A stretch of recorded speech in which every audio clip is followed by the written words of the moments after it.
The Warrior Mindset. How to Get the Bulletproof Mindset of a Fearless Warrior. Published by MSE Boost. Chapter 1. Introducing the Warrior Mindset. Have you ever felt like life is hard? Like it can sometimes be a struggle to get up in the morning and do all of the things that you have to do? Do you ever wake up feeling constantly tired and stressed? Does life just seem too much? Sure, I get it. You have lots of work to do. You have debt maybe. Maybe you're tired from shopping, and maybe you've got a stomach ache. Now think about a true warrior. Think about someone who sleeps rough, unsure of whether or not they're going to die during the night. Then they wake up, no time for a shower or a nice breakfast, and they leap straight into action. They ignore their wounds, they take lives, and they see their friends and their brothers in arms shot and killed in front of them. But no, I get it. You're tired. You had to work until 6 p.m. last night. What I'm getting at is that your life isn't really hard. You might think it's hard, and sometimes it might feel hard. But there are people out there with much worse lives than you. There are people out there who live with crippling illness and not 2 cents to rub together. And many of them do this with a dignity, a grace, and a bravery that puts the rest of us to shame. You see, the warrior mindset actually has nothing to do with combat.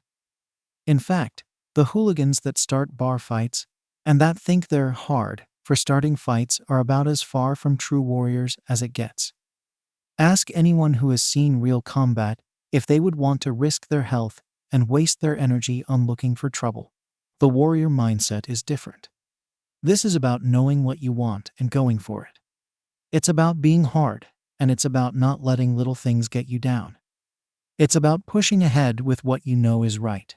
And it's about carrying responsibility and hardship on your shoulders with dignity and pride. It's about not letting your emotions get the better of you. And it's about not taking the easy answer or the easy route to solve your problems. What is the warrior mindset? The warrior mindset is different. This is about knowing what you want and going for it. It's about being hard, and it's about not letting little things get you down.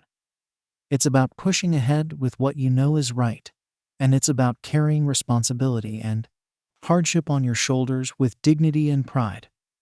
It's about not letting your emotions get the better of you, and it's about not taking the easy answer or the easy route to solve your problems. So where does this title and this approach come from? What is the theory behind the warrior's mindset? Of course, it comes from our romantic image of the warrior and from stories of warriors from history. It comes from tales of our bravest men and women who fought actual battles while remaining cool-headed, sacrificing themselves for others and doing incredible things. Now, we all know that in reality, not every warrior fits this mold. For every heroic individual who put themselves in the line of fire, there would have been hundreds more soldiers that complained, that were in it for the wrong reasons, or that wouldn't put themselves out for others. Romanticizing warfare is in fact a terrible idea. It is a truly horrific state of affairs, and very few people feel like warriors when they are faced with enemy fire. But it's that image of the ideal warrior that we're looking at here. And at our notions of history's greatest warriors like the samurai or the Spartans. The point is that some people manage to stay cool and calm in even the worst situations. Some people constantly forge ahead and do not allow small inconveniences or a lack of creature comforts stand in their way. And those people put us to shame. Those people make our complaints seem very minor indeed. Now imagine if you could take that same mindset and apply it to modern life. Instead of getting tired or bogged down, instead of being distracted and tempted, you would instead drive forward with an unstoppable, bulletproof mentality. Your enemies would quake knowing that there was nothing they could do to stop you, and your career obstacles, relationship goals, and financial plans would all crumble beneath your will. If you apply an iron will and warrior mentality to a modern lifestyle, you get extreme efficiency, determination, and pride. Self-discipline, determination, and self-sufficiency are traits that make us strong, and that help us get what we want. They are traits that make us good parents, good friends, and good partners. They are traits that help us to live with ourselves and to earn respect and admiration from others. Imagine if you had the mental strength to sit in a freezing cold shower for hours on end. Imagine if you weren't fazed in life-threatening situations. Take those traits and then put them up against the absolutely measly challenges that most of us face today. They would fall like dominoes. Having a warrior's mindset and going through modern life is like bulging with muscles and having to lift 5 kilograms. Developing that warrior's mindset is like a workout for your mind, your philosophy, and your soul. It will make you unstoppable. Chapter 2. The aim, what it takes to be a warrior. So, what are the tenets of the warrior mindset? What words can we use to describe the modern warrior? Here are just a few. Courageous, self-disciplined, principled, strong-willed, kind, growth-oriented, self-sufficiency, protective, self-sacrificing, calm, responsible, motivational, inspiring, charismatic, noble, powerful, modest, though not necessarily humble. These are just some of the traits that a true warrior should strive for. These are some of the things we will be looking to cultivate and better understand throughout this book. Another great description of a warrior comes from an unlikely source, the Disney film Mulan. These quotes are from the song, "I'll Make a Man Out of You," but in fact they can apply equally to a woman. Oh, and in case you don't want to learn lessons on chivalry from a Disney film, consider the fact that Jackie Chan sang the Chinese version of the song. He's one of life's true warriors, so perhaps that gives it just a little more weight. Tranquil as a forest, but on fire within. Once you find your center, you are sure to win. We must be swift as a coursing river, with all the force of a great typhoon, with all the strength of a raging fire, mysterious as the dark side of the moon. Still and calm on the outside then, but with great power and strength on the inside. Not driven by impulse or whim, but by greater purpose. Never bending to the will of others, and never giving up when the going gets tough. That is the warrior spirit.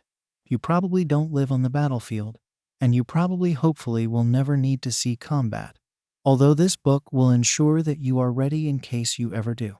But there are plenty of ways that the warrior mindset will apply in your day-to-day life, as well, and plenty of opportunities to demonstrate what it takes to be a warrior. Perhaps the easiest way to consider this is to look at all those times that you weren't a warrior in your life. These are the times when your fear, your anger, or your lack of motivation and willpower got the better of you. Consider this. You wake up in the morning and realize your favorite shirt is torn. You spend the rest of the day angry with everyone, sulking, and not focusing on your work. This very small inconvenience has ruined your ability to stay productive, and it has made other people feel bad. It's raining out, so you call off your plans to visit your friend down the road, who you know was looking forward to the get-together. You're trying to lose weight, but you're low on energy, and so you eat a large piece of cake. A friend faints at a party, and instead of staying calm and following a correct protocol to make sure they're okay, you instead get in a flap, scream at everyone, and make matters worse. Your boss needs you to complete an assignment before you go home. You resent the idea of staying later, and you're feeling tired, so you rush it and put in less than your best work. You have been telling friends for years that you're going to write a book, and that it is your dream to become a published author. You get home, and the first thing you do is crash on the couch and watch trashy TV. You break a glass in the kitchen, and when your partner asks who did it, you blame your friend who was round the other day. You get into a physical altercation with someone in the street and run away, leaving your friends or family to deal with the danger on their own. You are getting onto a train, and instead of letting the elderly lady on in front of you, you push ahead. Your friends are peer pressuring you into smoking weed and accusing you of not being fun. Smoking weed is something you have no interest in this hypothetical situation, but you let yourself get talked into it for fear of appearing lame. You are happily married when an attractive woman makes their move on you. You give in to your momentary impulse and you sleep with them, effectively wrecking your relationship with not only your partner, but your children as well. You are unhappy in your relationship or job, but you stay in it because you don't have the heart to tell the person, or you are too afraid of what the future might bring. Some of these examples are more extreme than others. Of course, there is a big difference between eating ice cream when you really shouldn't and being swayed by hate speech. And occasionally losing your cool is normal. But while these points might all seem very different, they essentially come from the same thing: weakness. Weakness is often the source of our problems and even of evil. Weakness means giving in to things we know aren't right, or making excuses and putting off our goals. Now let's look at how someone strong might approach the same issues. You wake up in the morning and realize your favorite shirt is torn. You shrug and wear something else, recognizing this is a very small issue in the grand scheme of things. It's raining out, and you don't feel like going out. But you know it's the right thing to do, so you man up and you go. You're trying to lose weight, but you're low on energy. You dig deep, find that fire within, and head to the gym. A friend faints at a party, and you remain calm, cool, and collected. You assign jobs to people and check they're okay. Your boss needs you to complete an assignment before you go home. You resent the idea of staying later, and you're feeling tired, but you complete the work to the best of your ability nevertheless. You speak to your boss about not putting you in that position again. You have been telling friends for years that you're going to write a book, and that it is your dream to become a published author. You get home and resolve to write 2 pages a night. You break a glass in the kitchen, and when your partner asks who did it, you own up and face the consequences. You get into a physical altercation with someone in the street. You make sure your family and friends are safe, while trying to calm the situation as best you can. You are getting onto a train, and you always stop to let the old lady on first, and the old man, and anyone who was there first. Your friends are peer pressuring you into smoking weed and accusing you of not being fun. If you want to, you do it. If you do not, you do not. You are happily married when an attractive woman makes their move on you. You have control of your feelings, so you turn them down. You are unhappy in your relationship or job, so you discuss that unhappiness with the other party and look for ways to improve the situation. That might mean finding a new job or ending the relationship, but it is better than dragging it out. The warrior is mentally and physically strong, and this allows them to stick to their code of ethics and to work toward their vision for a better future, instead of doing what makes them feel good in the short term. Ultimately, this leads to much greater happiness, much greater peace, and much greater pride. And not just for you, but for all those around you. Chapter 3. The Fire Within. That line, "the fire within," is one that speaks great volumes about the warrior mindset. And it calls to mind lyrics from another song, "Hearts on Fire" by the excellent band Survivor. A great line from that song goes, "In the warrior's code, there's no surrender. Though his body says stop, his spirit cries, never." So, what is this telling us about the warrior mentality? Simple. Warriors don't give up, and they don't give in. I also enjoy Vegeta's line, "You may have invaded my mind and body, but there's one thing a Saiyan always keeps: his pride." So how do you gain this kind of iron will and determination? How do you develop the unstoppable ability to never give up? It starts by knowing what you want to achieve and by having a set of your own principles. To use yet another quote, Alice Cooper and Exhibit sang, "If you don't stand for something, you will fall for anything." And this is completely true. If you have no specific goal and no set of values that is entirely your own, then how can you be expected to stick rigidly to those values? If you haven't defined who you are, what you're about, and what is important to you, then of course it will be easy to get tempted by good food, trashy TV, or other easy options. Of course, it will be easy for you to be swayed by the influence and the politics of others. Moreover, having a goal is what will give you the motivation and the energy to get up and work toward the things you are truly excited about. Think about someone like Arnold Schwarzenegger or Dwayne Johnson. These are people who have accomplished incredible things, and part of the reason for that is undoubtedly their seemingly endless energy. Their ability to get up every single day and know what they want to do. Can you imagine seeing The Rock look tired and dejected? Have you ever seen Arnold Schwarzenegger look indifferent or bored? These people have tireless energy, but it comes from a vision and a goal. And so it is with all the most accomplished people throughout history. Arnie said this of his burning desire and how it led him to accomplish his goals. With my desire and drive, I definitely wasn't normal. Normal people can be happy with a regular life. I was different. I felt there was more to life than plodding through a normal existence. I have always been impressed by stories of greatness and power. I wanted to do something special, to be recognized as the best. I saw bodybuilding as the vehicle that would take me to the top, and I put all my energy into it. The point is, knowing what you want from life will fuel you with energy, whether that is wanting what's best for your family, wanting to achieve creative accomplishments, wanting to reach a certain point in your career, etc. Think about a new parent. Parents have seemingly endless energy and will sacrifice their sleep, their finances, and their happiness to look after their children. They can accomplish anything because they have found something greater than themselves. A parent's love will give them that warrior's mindset, but you can't rely on just that. In order to accomplish the most and to build the best world for your family and friends, you also need something that is intrinsically motivating to you. In other words, you need a purpose and a goal that doesn't rely on anyone else, so that even when no one needs you, you still have the strength to pull yourself out of bed and to refuse distractions and unhelpful desires. Once you have your goal, you will find a passion. And once you have a passion, you will find that you have endless energy and drive, and that you even speak with more conviction and greater charisma. Did you know that we gesticulate more when we speak about something that we're passionate about? That's because we are now speaking with our entire bodies. Our body language is congruent with what we are saying.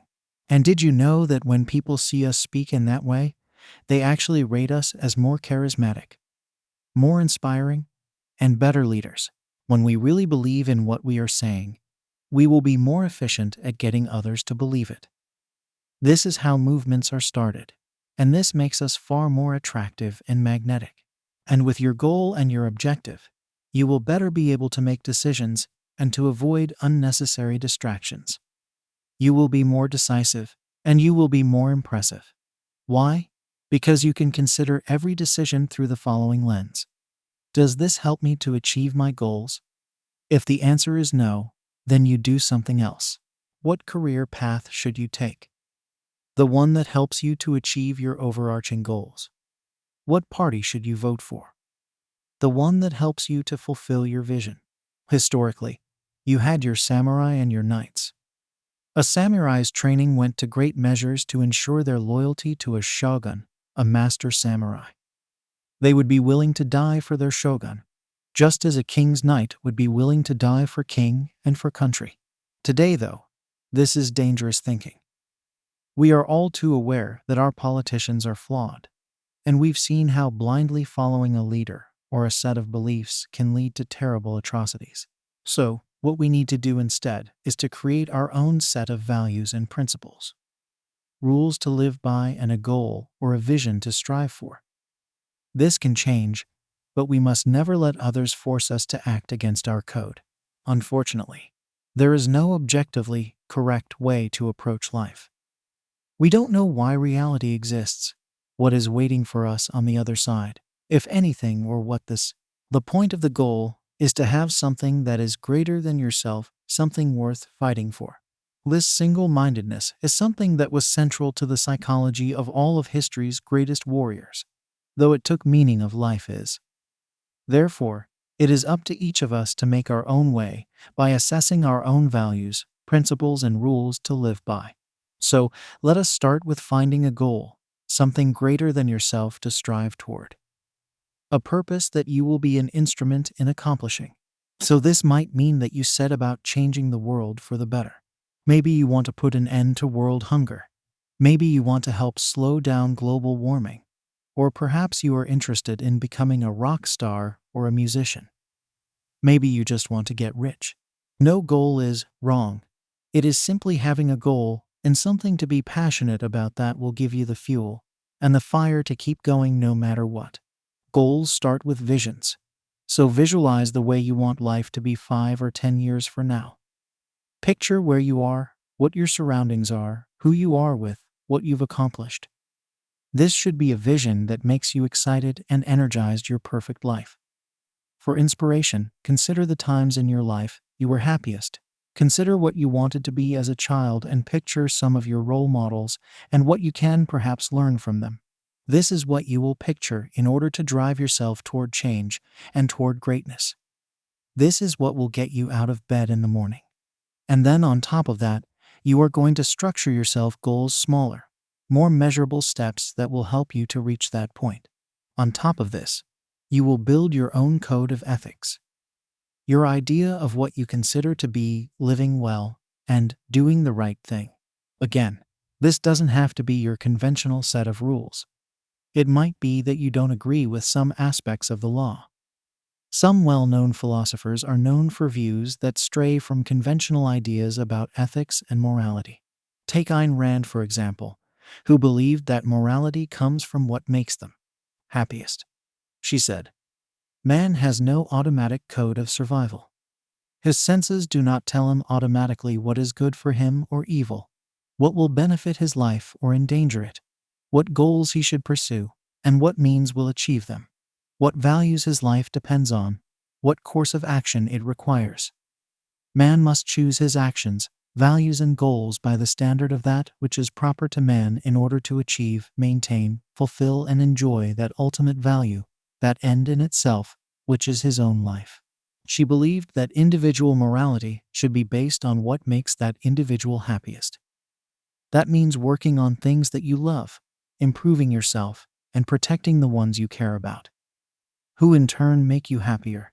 Rand would suggest that we should look after our families and our loved ones, pursue our passions and our self-betterment, and that way contribute to society.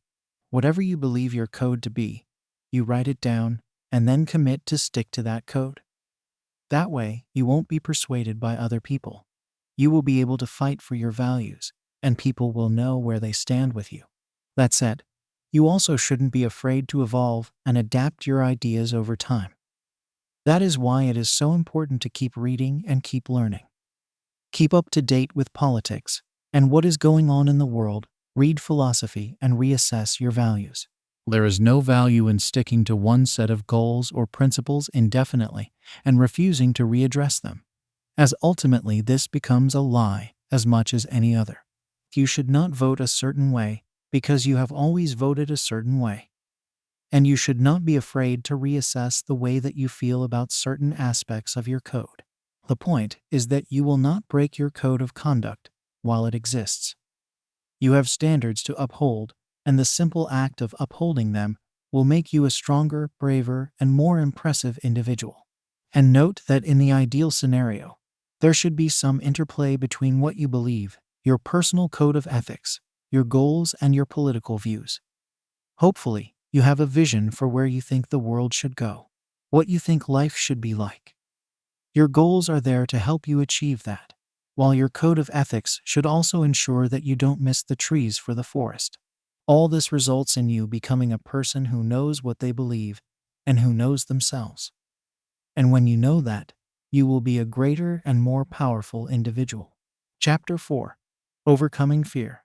When we think of the archetypal warrior, we will almost certainly be sure to think of someone that is brave, courageous, and seemingly fearless. This is the kind of person that will walk into the line of fire, that will speak out against injustice, that will take on enemies that are much greater than them. In our personal lives, there are no real dragons to slay. Rather, they take on many other forms, whether they be illness, whether they be debt, or whether they be the struggle of going to the gym every day.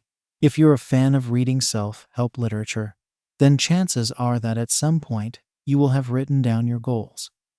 This is something that almost every guru seems to advise, and that many claim can help you to accomplish your dreams by better defining and visualizing them.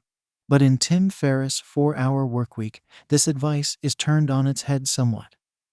While Tim doesn't necessarily have a problem with goal setting per se, he also recommends doing essentially the opposite by fear setting.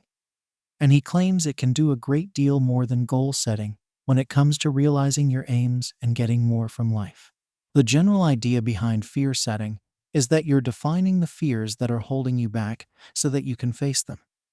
In most cases, Tim postulates that after doing this, you'll find that your fears are actually relatively unfounded, and thus will move forward and past them. Normally, our fears are of irreversible negative outcomes, but actually these are rarer than you might think. So what you do is to write down the absolute worst possible outcomes for doing whatever it is you want to do, and then write down all the ways you'd cope with the situation or possibly reverse it. Let's take changing career as an example. This is something that a lot of people want to do, but feel held back by fear of potential repercussions. By defining those.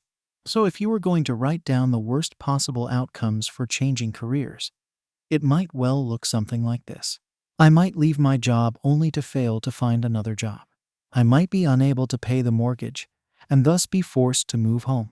This could upset my partner so much they leave me. I might get the job I think I want and find out I hate it more than my last job. I might apply to other jobs only to get rejected by everyone and end up damaging my ego. These are all real concerns. But now if you think about all the ways you can manage risk and reduce the impacts of those negative outcomes, you'll find your fears aren't all that founded. I can look for jobs without leaving my current job to avoid the risk of unemployment. No one has to know. This will also be a lot less reckless in the eyes of my partner. Alternatively, I could speak to my boss about my problems and see if there are other positions within my organization. If I do end up out of work, I could always speak to my old boss about getting my job back work in a supermarket, while I look for other work for dad, live off of savings, for a couple of months move back home with the parents. If my partner leaves me for trying to become happier, then I need to reassess that relationship. If I don't like the job I find next, then I will feel more confident about job hunting again in future. If I struggle to get accepted by anywhere, I can work on my interview technique, improve my CV, seek career guidance. All of which will be useful experiences anyway. As you can see then, the very worst scenario is probably not as bad as it seems. It may just mean living out of savings for a while, or taking a small step backwards in order to take two forwards. Likewise, as there are so many ways to minimize the risk of things going wrong, it's actually quite unlikely you'll end up in those positions anyway. In the 4-Hour Workweek, Tim also gives one other piece of advice that I feel is very relevant here. Don't ask for permission, ask for forgiveness. Take that attitude and outline your fears, and you're on track to a happier version of yourself, as well as to accomplishing much more. Tim Ferriss' ideas might seem unique, but actually, he says himself that he is inspired by ancient philosophy and specifically by the ideas of the ancient Stoics. Stoicism is a school of philosophy that dates all the way back to the 3rd century BC. Its principles were founded and practiced by historical characters such as Epictetus, Seneca, and Marcus Aurelius. And in many ways, Stoicism was an early approach to a warrior mindset. It was all about mental hardiness and about learning to expect and then live with things going wrong. In fact, many of us describe someone who is brave and courageous as being stoic. So, what precisely does it involve? If we tell someone that we don't think things are going to work out as we hoped, then they'll often tell us that we need to be more optimistic. There's even a song that tells us to accentuate the positive and eliminate the negative. The general consensus is clear. Being positive is a good thing, and being anything other than positive is unacceptable. But is this really the best way for us to approach our problems? Or is it perhaps actually quite damaging to constantly be blinded by optimism? Does it leave us vulnerable to disappointment and potentially easily caught off guard? Is expected life to be constantly sunshine and rainbows, the precise opposite of a warrior mindset? Wouldn't a warrior accept and embrace the fact that life is going to be hard? and then toughen themselves up to deal with it. That's the view held by Stoics at least. And when you delve into the philosophy a little, you might find that they actually make a very good case for pessimism. The general gist of Stoicism is not to try and shut out negativity and pretend that bad things don't happen, but rather to embrace it and even to use it as a tool. Hope, according to the Stoics, is the enemy, precisely because it means we're unprepared for things going wrong and we're likely to be disappointed. Instead, Stoicism advocates the notion of gritty realism, of recognizing the negative aspects of life and accepting that a lot of what happens is out of our control and is probably not going to be very pleasant. This might not sound like a particularly helpful stance to take on things, but then that's because most of us are highly trained into only accepting positive viewpoints. This is the general conceit of countless self-help books and even Hollywood films. Dream big, and you can get what you want. In fact, it's pretty much the driving force behind capitalism. But the Stoics take the opposite approach. They prepare for the storm. They learn to enjoy life, even when things aren't going their way, and they recognize hardship as challenge and an opportunity for growth. When you go through life feeling entitled to everything going your way, how can you expect it to be happy? And how can you be expected to face challenges that are genuinely difficult? So how does rejecting this incessant positivity help? How do you practically apply Stoicism in your own life? One suggestion from Stoicism is something called negative visualization, the idea that you visualize your fears rather than your goals. Instead of picturing things going perfectly to plan, instead, picture things at their very worst. Imagine how your plans can fail and picture what life would be like if all of your worst fears came true. What this does is to first help you to prepare for those worst-case scenarios. Once you know what your fears actually look like, you can then think about how you would cope in that scenario. Often, you'll find that this worst-case scenario is not as bad as you at first thought it would be. And in other cases, you'll find that you can actually find ways to cope with that situation. This removes fears that could otherwise hold you back, and means that you aren't blindly ignoring what could potentially go wrong.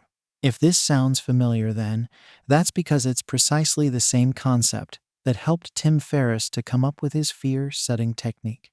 In one of his letters to Lucilius, Seneca said, "Set aside a certain number of days, during which you shall be content with the scantiest and cheapest fare, with coarse and rough dress, saying to yourself the while, 'Is this the condition that I feared?'" The general idea here is that you should not only visualize your worst-case scenario, but also try living it. That might mean spending a week living off of minimum salary. It might even mean sleeping rough. In either case, this teaches you not only that you can handle your worst fears and therefore have less reason to be afraid, but also that you actually don't need material possessions in order to be happy. This is actually something that is very important to cultivate. It takes great discipline to part with your possessions and belongings, but the result is freedom from fear, and also from many physical restrictions. If you are weighed down by possessions and belongings, then you will not be able to move home freely. You will spend a lot of time cleaning and attending to things that do not help you further your goals. And ultimately, you will have much more to fear. The more you own, the more you have to lose. This creates a sense of fear. So, try to declutter and live a more focused and minimalist life. At the very least, learn to detach yourself from physical possessions, and remember that they are indeed just things. They are a means to an end, and if you must sacrifice them, so be it. Selling your widescreen TV or turning down a holiday in order to pay off debt or pay for your child's tuition, those are warrior-like choices. Another classic Stoic move is to wear ugly clothes in order to teach yourself not to be ashamed. People might stare at you, but this will simply teach you that it doesn't matter at all what others think, only what you think. This is an important aspect of the warrior mindset. Caring what other people think makes you vulnerable to peer pressure and to vanity. Sometimes, to do what must be done, you must be willing to sacrifice your reputation. Just as in our example about admitting that you broke the vase, expect the worst. Stoics argue that we curse when we're angry, and that this anger is our own failing, our own stupidity. Think about the last time you swore with anger. Chances are that it was not because it rained or because you found you were in debt. More likely, it was because you dropped something on your toe or because you broke your favorite possession. The point is that the anger comes from the surprise, not the disappointment. You don't swear when it rains because you know that rain is a possibility. Therefore, if you are angry, this then suggests that you didn't expect whatever happened to you, and this is arguably your own fault. If you accept that bad things happen, and if you accept that sometimes things won't go to plan, then you will have no need to be angry because you will have accounted for it and prepared mentally for it. Now, when your partner cheats on you, or when a service provider doesn't deliver a good service, you will think of it as being simply a part of life, just like the rain. Control your reaction. Stoicism means submitting to the fact that you have scant to no control over reality. But at the same time, it also means taking solace in the knowledge that these outside factors can't hurt you, only your reaction can. You can't control what happens to you, but you can control what you make of that event and your own interpretation of it. Being mentally prepared for things that could go wrong is one good example of this in action. Likewise, though, you might also simply decide not to let things affect you, to take a step back from them, and to deal with the consequences rather than thrashing against things that you cannot change. This is something we'll be addressing more closely in upcoming chapters. Mindfulness and the ability to decide how you want to react to the things going on around you. But simply by remembering that tough things happen, and it's your job to deal with them, you should find you can. I actually think that Rocky Balboa is one of the great modern Stoics, and one of his more recent famous quotes summarizes the ideas of Seneca and Marcus Aurelius perfectly.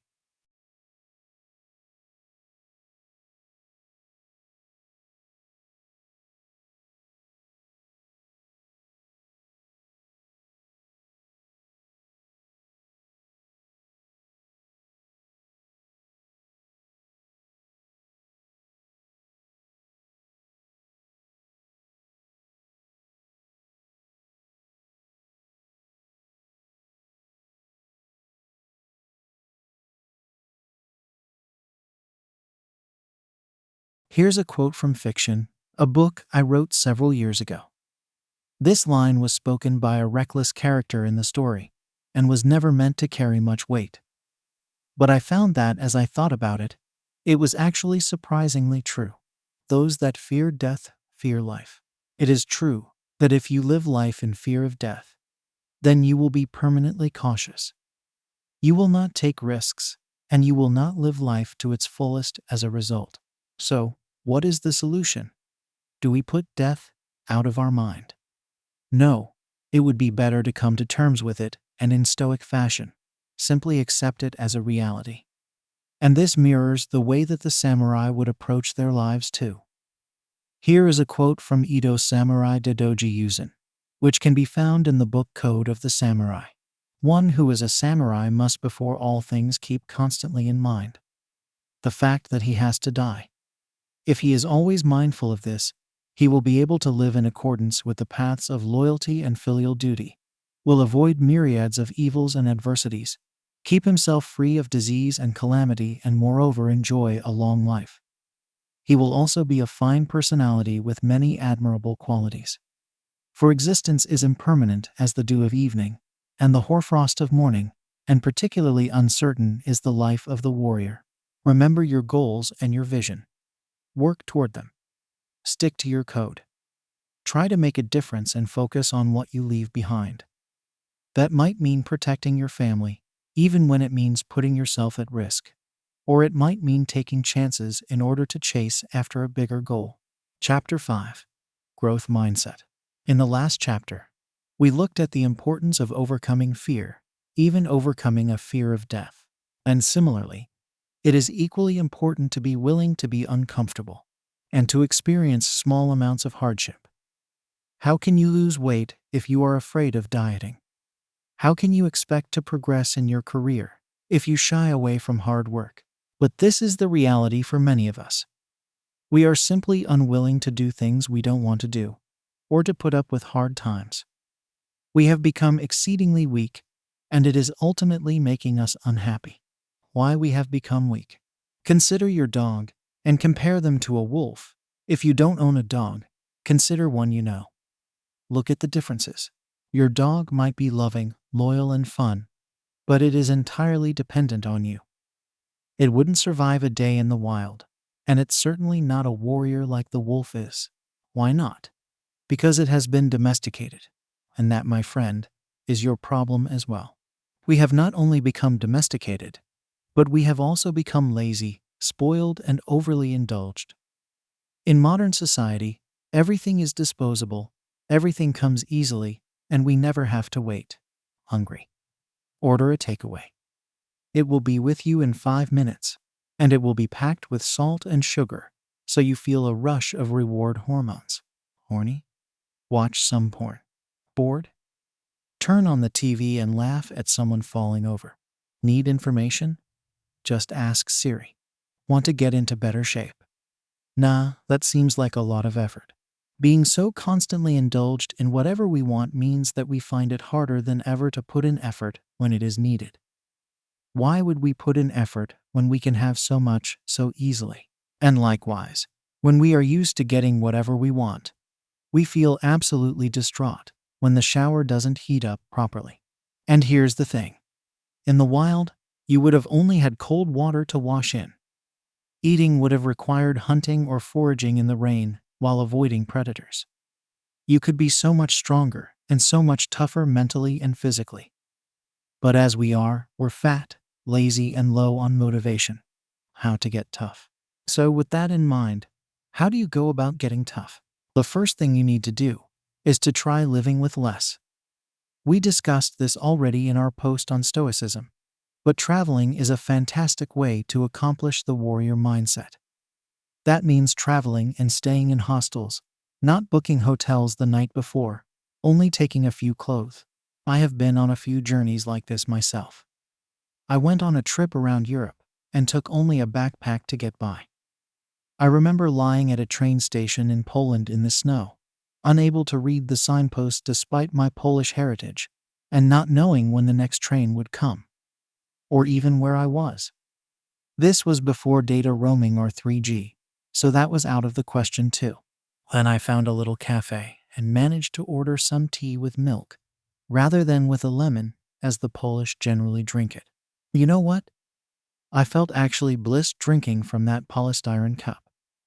I appreciated the tea so much because it had been so long, and because I was so cold. Today, I often ask for my tea in polystyrene cups when it's an option because it sends me back to that moment. And this is what you realize when you force yourself to do without. You learn that the little things can bring you a lot of joy, that there is reward and happiness to be found in every moment. You don't need everything to go perfectly. And in fact, when things go wrong, it creates stories and helps you to grow stronger. And that's a key point, actually, to keep a growth mindset at all times. Each challenge that comes your way is a chance to get stronger, smarter, and better. By dealing with these hardships, your life has greater purpose. Life is meaningless when it is easy, and you become better equipped to take on similar challenges in future. So, the next time you find yourself in debt, instead of letting it defeat you, instead see it as a challenge. How can you earn the money you need to get out of it? How can you become better? Don't wallow in stress or anxiety that helps no one. See it as a chance to grow and to prevent this happening again, and take the necessary steps. Don't worry about how it looks to others. Don't blame yourself for letting yourself get into that situation before. Just take action and learn from it. You were not good enough before, but now you are going to be better. In fact, growth and challenge are things that the brain is actually wired for. We thrive when we are challenged mentally and physically, and this results in the production of hormones like dopamine, brain-derived neurotrophic factor, and more that keep us focused, and that help protect our brains into old age. Not only should you welcome the challenges that come, you should seek them out. During times of peace, You should prepare for battle by learning reading books, adopting new skills, and by training your body. Chapter 6. Tools for Growth and Resilience. We've talked a lot about how the warrior mindset involves greater resilience, greater patience, calmness, and strength. But the real question is how you get to that point. How can you gain that warrior mindset? Hopefully by now you understand what the warrior mindset is and what it means in a broader context. But how can you overcome your weaknesses and your urge to eat cake, to relax, and to take the easy options? Here are a few powerful tools that will help you to grow and become stronger. Meditation is an absolute must for a modern warrior. This is one of the single most powerful tools for transforming your mindset. And for giving you the resilience, hardiness, and sense of calm, you need to choose how you react to your emotions and feelings. Meditation is simply the practice of concentrating your mind, of emptying your brain of thoughts, and of learning to avoid distracting ideas and impulses. This takes great mental discipline, and in that sense, it is a perfect tool for training that discipline. Really, concentration is discipline. What's more, is that meditation teaches you to distract from your anxieties, your urges, and your desires. Mindful meditation teaches you to let your thoughts drift by without affecting you, while transcendental clears your mind entirely. This is a great way to calm your physiology when stressed or aroused, and to take back control over your thoughts and actions. Those who meditate are calmer and less easily riled, and this frees them to act in the most considered and effective manner. Finally, meditation is a great way to recharge your batteries and gain more energy, which in turn allows you to execute your plans. Seinfeld credits meditation with providing him with endless energy. He says that he would likely still be doing the show and wouldn't have burned out had he already regularly practiced TM transcendental meditation. I'll get up at 6 a.m., my kids get up about 6:45 a.m., and so I do the TM before anybody gets. And how does it feel? It doesn't feel like anything. I don't understand it. But here's the difference. At 1 p.m. that day, my head does not hit the decks like it used to. That's the difference. If I didn't do TM that morning and I'm working, then by 1 p.m., I'm shot, and I think most people are. And now at 1 o'clock, I'm feeling good. I just sail through the day, and then I have my second TM at 3 p.m. or 4 p.m. Another tool you can use to regain your composure and enter the warrior mindset at will is correct breathing. This means belly breathing, breathing from your diaphragm first and taking deep breaths. This calms your nervous system and puts you into the rest and digest state. It's the perfect way to overcome anxiety. Cold showers increase your metabolism. They help you produce more testosterone, and they cause a flood or adrenaline. They can actually strengthen your immune system too. In other words, they're actually good for you and a great way to start your day.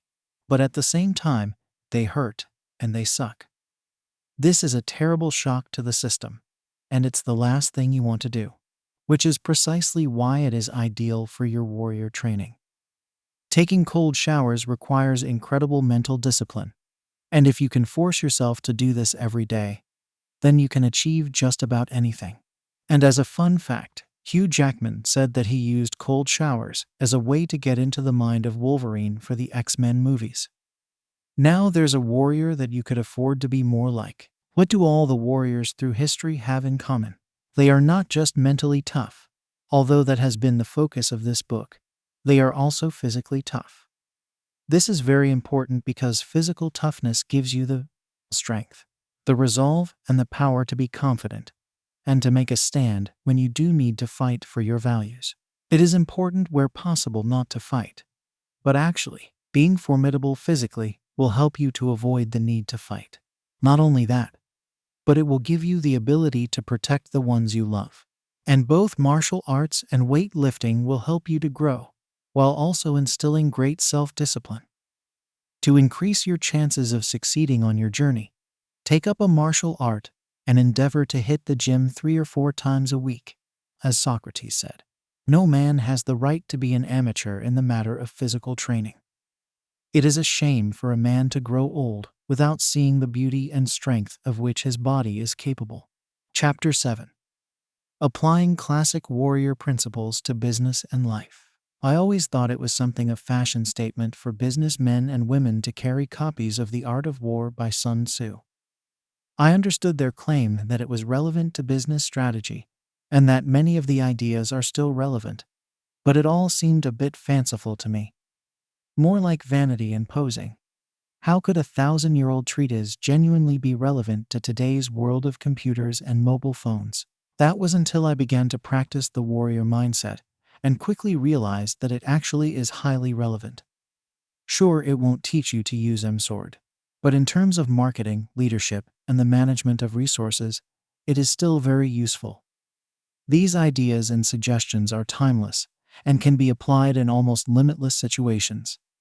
Look at it this way: if the advice is good enough to help you win wars with swords and arrows, then surely it can help you to get Bill from accounting to stop complaining.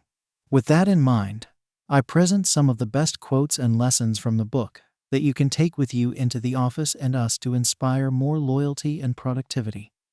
And just for good measure, I've thrown in some Machiavelli, who wrote The Prince as an instruction manual for an Italian prince that would help him to become an effective ruler someday. These are both texts aimed at historical warriors and kings, and yet they are coveted by business professionals, relationship gurus, and more. This is the perfect example of why the warrior mindset is still relevant today, and you will see that the sentiments therein echo much of what we have already discussed. There is no instance of a nation benefiting from prolonged warfare. In other words, if you are at odds with a competitor or a colleague, then a prolonged struggle will only serve to damage both of you. This is called a Pyrrhic victory, a phrase that comes from another famous historical battle.